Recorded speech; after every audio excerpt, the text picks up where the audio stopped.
Bueno, recibimos a Germán. Hola Germán, ¿cómo estás? Muy buenos días, ¿cómo andas? Hola, muy buenos días Edith, buenos días Indira, buenos días David, buenos días a todos allá en el estudio. Estamos bien aquí desde la redacción del periódico El Día. He buscado mucho en Google en estos días. Ah, sí, Estoy usando Google mucho. a propósito de eso, Germán, vamos a contarle a la gente lo que pasa con eso. Tú que estás ahí en la redacción de un periódico y que estás recibiendo siempre las reacciones. Hay un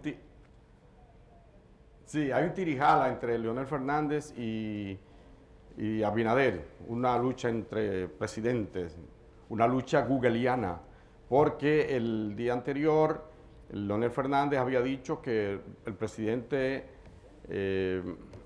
Abinader, que este gobierno había abandonado el campo, que no sabía, que no le daba apoyo a los productores nacionales, etcétera, etcétera.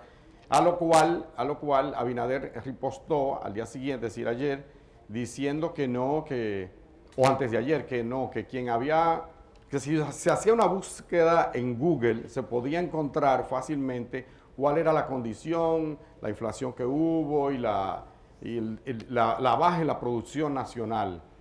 Bueno, pues posteriormente el presidente Abinader anunció en Palacio, que no lo tratamos ayer, pero unas medidas interesantes en el contexto actual, anunció el plan Siembra RD, que buscaba incentivar la producción nacional, dando facilidades a los productores, aumentando el subsidio para el abono, para los fertilizantes, etcétera, y también llamando a la gente a integrarse a este proceso de siembra. Bueno, ayer precisamente Leonel Fernández le responde que esas medidas que ha tomado el presidente son buenas, pero son tardías. Es decir, hay un tirijala entre estos dos gigantes de la política dominicana. Al menos hemos tenido 3 momentos de esto, primero, bueno, o 4, primero habla Leonel Fernández, después contestó Abinader, después vino Fernández otra vez y finalmente Abinader. Tenemos 2 al menos de esto en las últimas horas, de estas declaraciones que sabemos que la gente está pendiente. Es como si fuera la antesala de la campaña electoral. Porque esto, pero muy suave, un diálogo muy suave, pero, muy suave que se están tratando. Sí, bueno. Sin embargo, yo quiero resaltar algo que me parece importante. Este debate, que está bien y se comprende, es diferente a esa diatriba que en algún momento hubo aquí, sobre todo en los tiempos de Peña Gómez, Balaguer, los mayorcitos, ¿verdad? No, usted, David y yo sí recordamos perfectamente esa diatriba, esa campaña sucia que se generó aquí, que se desarrolló aquí, especialmente contra Peña Gómez, esa represión a los opositores. Ayer recordábamos que Trujillo subió en medio de una represión brutal, que hasta los miembros de la Junta tuvieron que renunciar 9 días antes. Aquí había tiroteos, señores, cuando había una caravana, tiroteos del gobierno, del partido del gobierno o de la policía o de los militares en contra de los opositores. Ahora hay digamos que un choque dialéctico, pero no llega a esos niveles. Otra cosa interesante, jóvenes, es que ¿sí? Sí. No te dejo, Germán. Sigue, Germán. Me parece interesante también lo que dijo ayer Abinader, de que a los opositores que pierdan el cuidado, que él no iba a hacer lo mismo que ellos, eso refiriéndose a la propuesta de modificación de la Constitución. Eso es la continuación de este debate entre los... Que de todo lo que se ha dicho, Germán... entre Abinader y la oposición. Que de todo lo que se ha dicho, quizás lo más trascendental, el tema de la reforma constitucional, porque es vital. Ya lo había dicho el consultor jurídico del Poder Ejecutivo en el diálogo institucional que estaba realizándose en el Consejo Económico y Social. Cuando él habló, dijo, nosotros no vamos no pensamos, dijo, imponer una reforma constitucional sin el consenso de los partidos políticos, que será necesario, sobre todo para consagrar aspectos básicos que tienen que ver, entre otros, con un Ministerio Público independiente, que el Procurador General de la República no dependa directamente de la voluntad del presidente. Déjame hacerle una pregunta a Germán. Germán, tú estás ahí todavía, ¿verdad? Germán. Sí, él está. Sí. Aquí estamos. ¿Es cierto que van a desalojar a Abinader del Palacio Nacional? Bueno, por lo visto, lo van a desalojar, aparecieron los dueños. Esos terrenos son de ellos. Y no en el sentido político, al parecer. Aclaremos esto a los amigos televidentes que se acaban de levantar y no están entendiendo. No, Para que entiendan, hay un tema con una familia No. que reclama la propiedad del terreno donde se construyó el Palacio Nacional y que en su momento Trujillo, por lo visto, ni lo pagó, ni lo expropió, ni nada. Que es la familia... Expropió una parte. Lluveres es el apellido de la familia. Sí. La familia Lluveres Aviñón, y están Lluveres reclamando Aviñón. que le devuelvan su propiedad o que se pongan de Usted acuerdo sabe con que ellos. eso va muy afín con algo que pasa aquí. Yo creo que Herman, que está ahí en la sala de redacción del periódico, sabe, cuando uno está en una redacción, a cada rato aparece alguien que es dueño de todo un barrio. Miren, aquí hay gente que es dueño, yo recuerdo la gente que decía que era dueña de Villa Consuelo completo.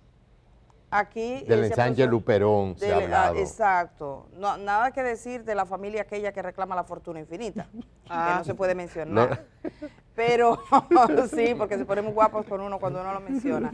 Pero el presidente de la República dijo, y bueno, voy a recuperar, ahora vamos a recuperar lo que él dijo ayer, pero antes de ayer cuando se refirió a este tema le preguntaron y dijo, ¿cómo es posible que ni los terrenos del Palacio estuviesen claros?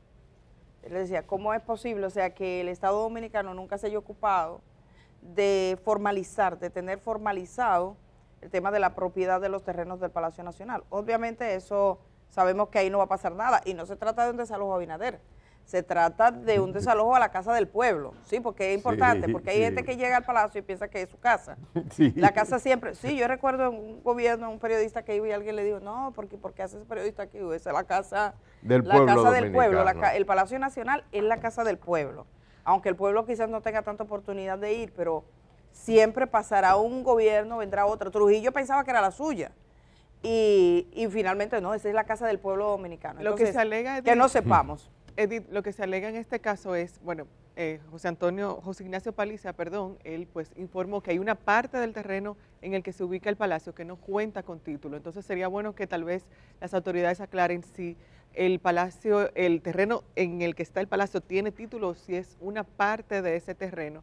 Y lo que alegan los tataranietos y bisnietos de Pedro Antonio Lluveres Aviñón fue que en el 1907 ese señor donó el terreno para que se construyera la Universidad Autónoma de Santo Domingo, pero por una serie de eventos que sucedieron no se construyó la universidad, sino que se construyó el palacio. Entonces, algo que de acuerdo a lo que estaba leyendo en el informe se puede alegar es que el terreno no se utilizó para el fin con que fue destinado. Eso es algo que en materia legal tal vez algunas personas puedan ayudarnos en ese sentido, tomando en cuenta, pero pues eso es lo que dicen sus familiares. Indira, lo de la de utilidad pública y demás, fue una parte que declararon, eso no habrá problema. Siempre, y déjenme decirle, prevalece el bienestar colectivo. El bien común. El bien común, sí, el bien común prevalece. Por ejemplo, en los barrios, ahora mismo hay un barrio, ayer lo presentaba Johnny Ramírez, que estuvo en un barrio en Mendoza, una Sí, comunidad, salió, ¿vio? de verdad, es cierto. Que son unos vecinos que tienen 30, 35 años viviendo ahí, de repente ha aparecido alguien,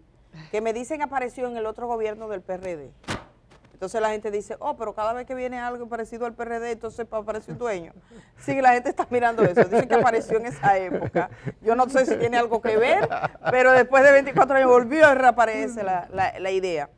Entonces, bueno, pero eso no tiene otra cosa que no sea que se solucione. Ahí no hay nada porque no vamos a destruir el palacio, evidentemente. Dice Dinora Sosa en el chat, Edith, hasta los terrenos del palacio les están reclamando. Jesús Santísimo. Bueno, es que alguien va a aparecer siempre que va a decir, siempre hay una historia porque aquí el tema de la propiedad de la tierra y cómo se repartía y cómo era la situación jurídica de las tierras, le ocurre a mucha gente, o sea, hay muchos problemas con eso.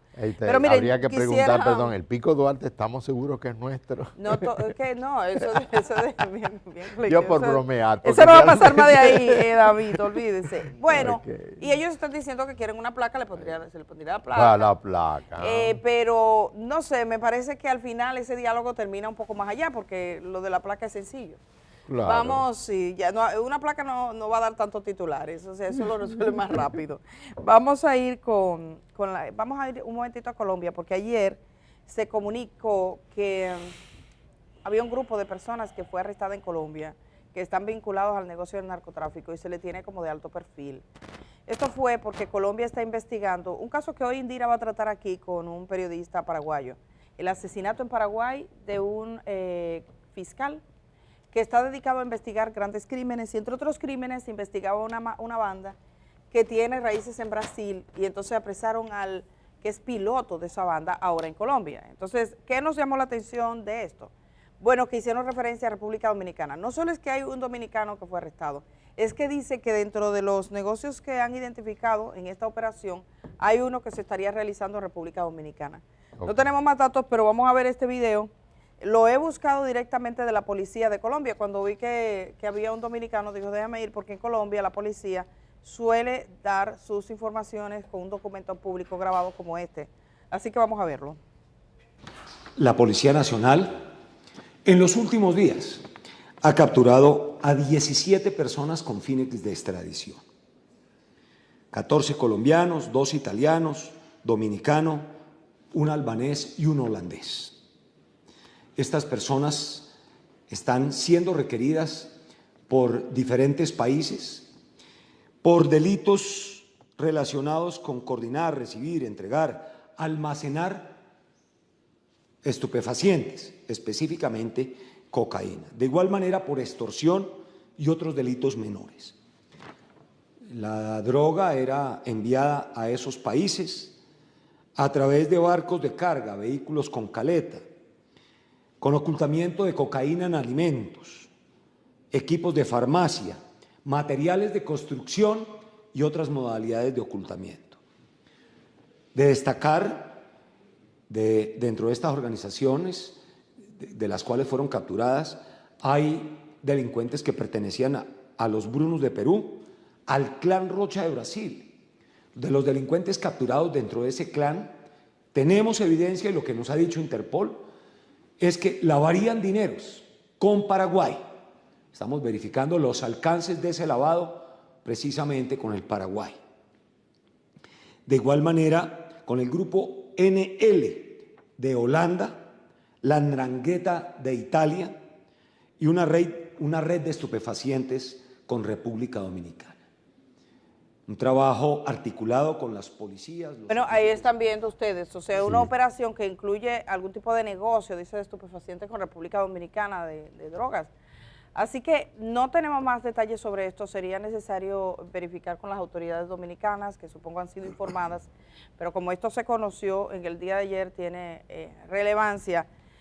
Germán, tú que estás ahí en la redacción del periódico El Día, hasta ahora no hay más detalles sobre esta implicación, porque están hablando de negocios específicos. No por el momento, no por el momento, pero quería recordar a la gente, a nuestros televidentes, que César el abusador, que estaban supuestamente buscándolo aquí, pero que se movía libremente por todas partes y considerado en algún momento como el zar de la droga en República Dominicana, y que tiene un nombrecito un apodo bastante simbólico, el abusador. Fue apresado precisamente en Colombia, es decir, que hay un contacto entre el narco, el bajo mundo de la República Dominicana y Colombia. Ramón Antonio del Rosario Puente, Toño Leña, también fue apresado en Colombia, después que había sido extraditado a Estados Unidos, regresó, llegó a un acuerdo con las autoridades, regresó aquí y volvió a delinquir y fue apresado precisamente en Colombia. De manera que hay esa relación muy estrecha entre el narcotráfico, entre los colombianos y los dominicanos en este negocio del narcotráfico. Tú sabes que en Colombia se refugió, recordarás, allá por el año 2013, nunca se me ha olvidado, un hombre que mató a un limpiavidrio aquí en Santo Domingo. Ah, sí. Se fue, era Miguel Méndez Figueroa, tenía 25 años, se dedicaba a limpiar vidrio. Sí. Entonces esa persona, Jonathan Onel Báez Guzmán, en ese momento se reportó que estaba en Colombia y jamás se supo si pasó algo con ese caso, si fue arrestado, si fue juzgado. Este hombre que fue arrestado ayer y que se dio a conocer por las autoridades colombianas tenía una orden de búsqueda y captura por la policía dominicana, por las autoridades dominicanas a través del Interpol. Okay. O sea, por eso es arrestado. Se supone que sería repatriado y entonces ya Colombia habla de negocios a gran escala en este país. Me gustaría destacar, ahora que vemos ese reportaje de Colombia, que es producido por la misma policía colombiana o la dirección que está relacionada con el narcotráfico, el grado de profesionalismo del material audiovisual. E incluso Eso sería un buen modelo, entre otros modelos, para que la Policía Nacional, la DNCD, vaya elevando el nivel profesional de cuando tiene que dar una declaración pública, no solamente en cuanto a la información, que es una información fidedigna, de valor, sino al mismo tiempo para que cuando se ve en otras partes del mundo se note de que realmente tenemos un cuerpo más profesional. Esto es bueno destacarlo, porque a veces en las formas hay una diferencia que es muy notable. Mira, el que mató a Limpiavidrio sí fue extraditado desde Colombia y fue juzgado. Aquí en República Dominicana. En República Dominicana, luego veré cómo le condenaron, porque ya después ese tema desapareció. Entonces, que la desaparición de los temas en la... que viene un tema, ¿verdad? Y cubre, de repente. Cuando este tema desaparece, la cosa cambia y entonces puede pasar cualquier cosa. Yo, por ejemplo, lo vinculo al caso de Villa Vázquez. Ustedes recordarán, todo el mundo recuerda ese video del allanamiento a la barbería. Y yo quisiera recuperar ese momento del allanamiento así de manera breve para que recordemos y estemos claros de qué fue lo que pasó. Aquí se escribió mucho sobre eso, se publicó mucho, se ganó muchas primeras planas, cuando en el año 2019 una fiscal con un grupo de agentes de la Dirección Nacional de Control de Drogas llega a una barbería y ocurre esto que ustedes van a ver. Vamos con la barbería, señor director. Porque ahora leyeron la sentencia ayer, lo que estaban haciendo. Aquí está, vamos a poner el audio.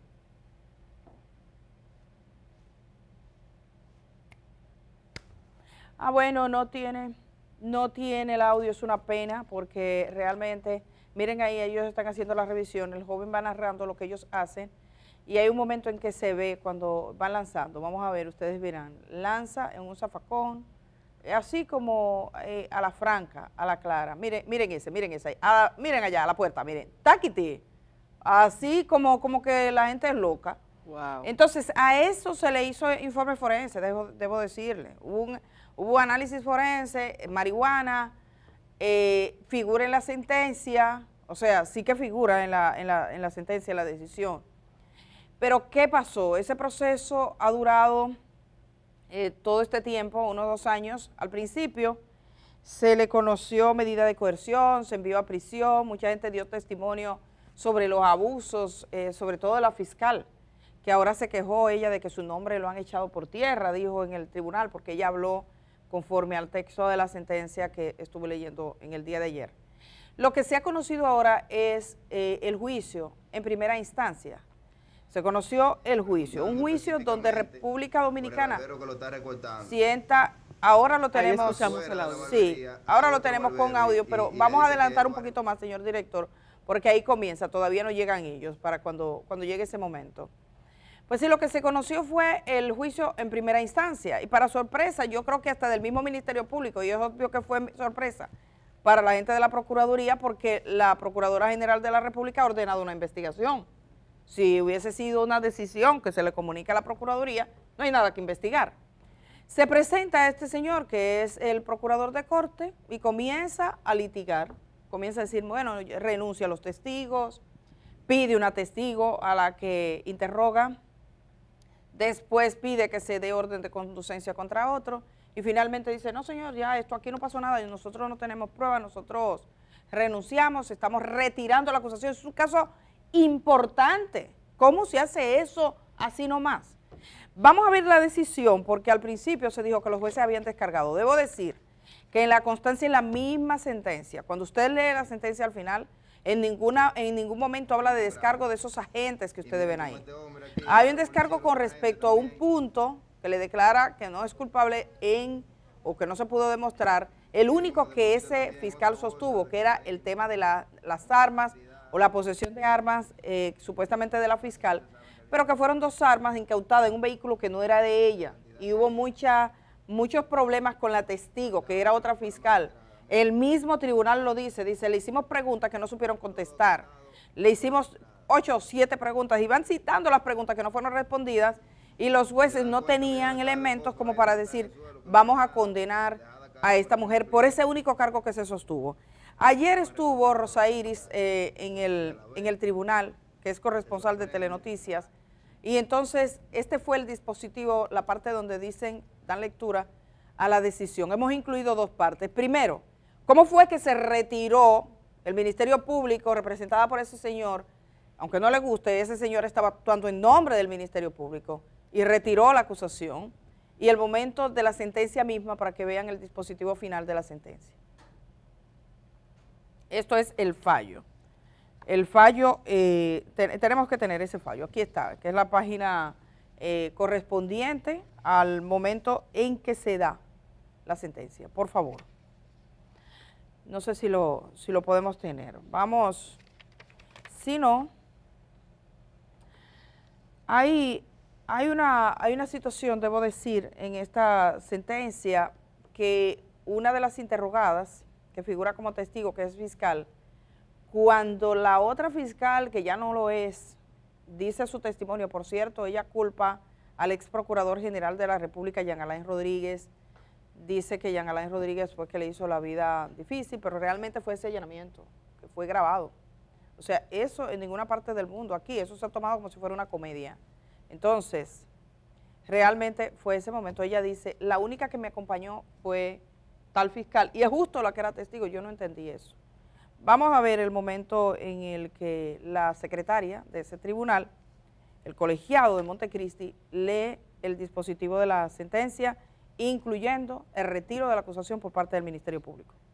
Malhechores, prevaricación y manejo ilícito de sustancias controladas de los imputados Víctor Ignacio Encarnación Cuevas, Juan de Dios Heredia Martínez, Adán Maurito Rodríguez Pichardo y Juan Antonio Arias Peguero, el cual equivale al retiro de la acusación respecto de los mismos, manteniendo los cargos señalados en la acusación a Carmen Lisset Núñez Peña por violación a los artículos 66 y 67 de la Ley 631-16 sobre la regulación de armas, municiones y materiales relacionados, es decir, por porte y tenencia de arma ilegal.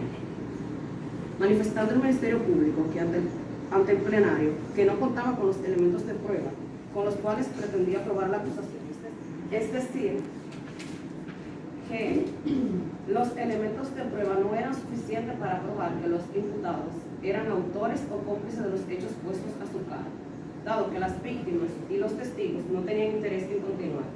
Máxime que los testigos de la causa le había sido imposible su localización, pese a estar a su cargo, ya que estaban debidamente citados y que solo continuarían con la acusación en contra de Carmen Lisset Núñez bajo la imputación de violación a los artículos 66 y 67 de la Ley 631-16 para el control y regulación de armas de fuego, municiones y materiales relacionados, pedimento con el cual la defensa de los imputados estuvieron de acuerdo, tal y como se hace constar en otros lugares de esta sentencia y en el acta de audiencia correspondiente.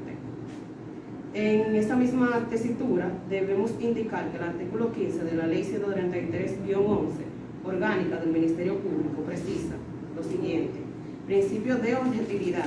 Los miembros del Ministerio Público ejercen sus funciones con un criterio objetivo para garantizar la correcta aplicación de las normas jurídicas. Les corresponde investigar tanto los hechos y circunstancias que fundamenten o agraven la responsabilidad penal del imputado, como que la eximan, extingan o atenúen. Los funcionarios del Ministerio Público están sometidos a la observancia de las prohibiciones e incompatibilidades dispuestas por la ley. En esas atenciones resulta de lugar precisar que el artículo 22... Bueno, básicamente, y hay un momento en el que los jueces, las juezas, mujeres, dicen lo siguiente: el juez juzga, el fiscal acusa, cada quien tiene su rol, cada quien tiene su papel. Algunos cuestionaron al juzgado. La verdad es que nosotros no comprendemos, no se entiende. Eso tiene que tener una explicación. Ese cuento no termina ahí. El cuento de Villavásquez no termina ahí. No hay explicación razonable. No es razonable. Usted lee la acusación, no es razonable. Las diligencias que se hicieron, ninguna sirvieron. El video se desestima. Los interrogatorios, los testigos, el testigo principal, que serían las víctimas, él está diciendo que no lo citaron, que dejó de ir una vez, puso una excusa y que después de eso se produjeron 2 o 3 audiencias más y que nunca más fue citada porque el Ministerio Público no le citó. ¿Cuál es el problema que tenía el Ministerio Público en Montecristi para conocer este caso? ¿Por qué pasó? De hecho, hay una investigación abierta. La Procuradora General de la República ha ordenado que se investigue por qué se retiraron los cargos contra la ex fiscalizadora y estos policías y militares que actuaban a nombre de la Dirección Nacional de Control de Drogas, órgano al que representaban. Yo debo decirle que esos policías y militares ahora, como le dijeron, miren, todo esto fue un invento, prácticamente nosotros no nos estamos retirando, pero no tenemos pruebas. Ellos pueden demandar al Estado Dominicano porque le han dañado su nombre, su buena imagen y todo eso. Ellos pueden demandar y la fiscal también podría. Entonces, esto no tiene, generalmente los fiscales luchan hasta el último aliento, pero además ahí no se ve que ahí le faltaban muchos alientos por dar. Ese no era el último, faltaba mucho. Faltaba hacer una gestión para que estuvieran los testigos. Faltaba decir que si las víctimas no querían estar, se le diera una orden de conducencia, como se están haciendo en muchos casos judiciales ahora. No se comprende el proceso de litigación interna, si usted se lee la sentencia, ¿cómo comienza? Porque supongamos que el Ministerio Público dice, miren señores, nosotros no tenemos nada, realmente estamos mal, va desde el principio a eso. Y lo dice, señor juez. Y lo dice, mire, señor juez. Desestimamos el caso. Pero no comienzan a barajar, se desestima y punto. Se dieron 3 recesos en esa audiencia. Se hizo muchas cosas. La verdad, no se entiende. De manera que ahora hay una investigación abierta para determinar las razones de este procurador fiscal, que él explicará. Veremos qué dice la Procuraduría General de la República. Pero hay una cosa que la dijo David aquí. Usted dijo, se está pensando poner cámaras en los cuarteles. Y si aquí tenemos las cámaras y no pasa nada con las cámaras. ¿Para qué la cámara en los cuarteles? ¿Para qué la cámara en los Para cuarteles? nada. Por cierto que hablando de cámaras, quedaron grabados unos agentes policiales dando una brutal paliza en un barrio de Santo Domingo. Un joven le compartía el tuit esta mañana a todo el equipo. Sí, correcto. Y lo compartía por una razón. El tuit lo puso alguien que no sé quién es, pero el vocero de la policía respondió. Y dijo anoche, a medianoche, en otro tuit, que ese caso va a ser investigado. Brutal. Brutal. Entonces no sé qué están pensando los policías. Yo no sé si eso es como un proyecto, un plan. Bueno, hay muchas denuncias en las redes sociales, todos los que lo leen de vez en cuando, hay muchas denuncias de policías parando conductores sin ninguna infracción a la vista, es decir, que están conduciendo correctamente y con toda la solicitud de los papeles. Incluso hay una señora que sacó un tuit donde el seguro, ella lo tenía fotografiado dentro de su celular y cuando le piden el seguro ella lo muestra y dice, miren, este es el seguro, y ellos dicen que eso no tiene ningún valor y que se iban a llevar a ella detenida y al coche. Yo creo que ahí está pasando algo, hay que investigar qué está ocurriendo porque hay muchas denuncias en las redes sociales de policías deteniendo a conductores que, vuelvo y repito, no se han pasado ninguna luz en rojo, pero en ese caso no es han como violentado. Es como un acoso permanente que hay. Porque estos son policías que estaban haciendo un arresto y que usted ve que tratan a ese hombre que no es nada necesario. Ya lo tienen reducido, póngale unas esposas, llévenlo al cuartel. Si eso es en la calle, imagínense ustedes. Hay 3 casos en investigación, recordamos, el de Gregorio, que bueno, han dado muerte natural, pero con la paliza que le dieron, el de David, aquí en Santo Domingo, y también el de Richard, que ya están sometidos en Santiago. Pero bueno, tenemos que hacer una pausa porque hoy tenemos muchos temas. Tenemos a Juan Ariel Jiménez con nosotros, también vamos a tener una conversación a propósito del asesinato de un fiscal paraguayo. No quisiera que nos fuéramos de esta pausa sin poner esta imagen en pantalla, la del joven desaparecido. Es un muchacho de 18 años desaparecido desde hace 2 o 3 días, lo estoy siguiendo. Desde el lunes desapareció. Sí, está temprano desaparecido. En la mañana Alexander San Díaz, 18 años, ahí lo tiene. Uno fue visto por última vez en la zona del Mirador Sur, por los kilómetros, y están pidiendo a la familia que por favor, si ustedes pueden informar, ahí tienen un número también a cualquier medio de comunicación, si han visto a este joven. Los que somos padres sabemos cómo puede ser esa angustia. Yo no quiero ni imaginarlo, es una angustia en el corazón, que un hijo, un adolescente, en este caso un muchacho, porque 18 años es un muchacho, que salga de la casa y que sencillamente no se encuentre el rastro. Y mire que ellos dieron una voz de alerta pronto. Además, la madre ha señalado varias veces algo importante y es que tiene dificultades para caminar. Así que lo pueden distinguir. Sí, no explica claramente en qué consiste esa dificultad, pero tampoco una persona que por sus propios pies iría muy lejos. O sea, que hay que plantearse qué es lo que ha ocurrido y todo el que pueda colaborar, todo el que lo haya visto, puede informar para ayudar a encontrar a este joven. Vamos a la pausa, regresamos.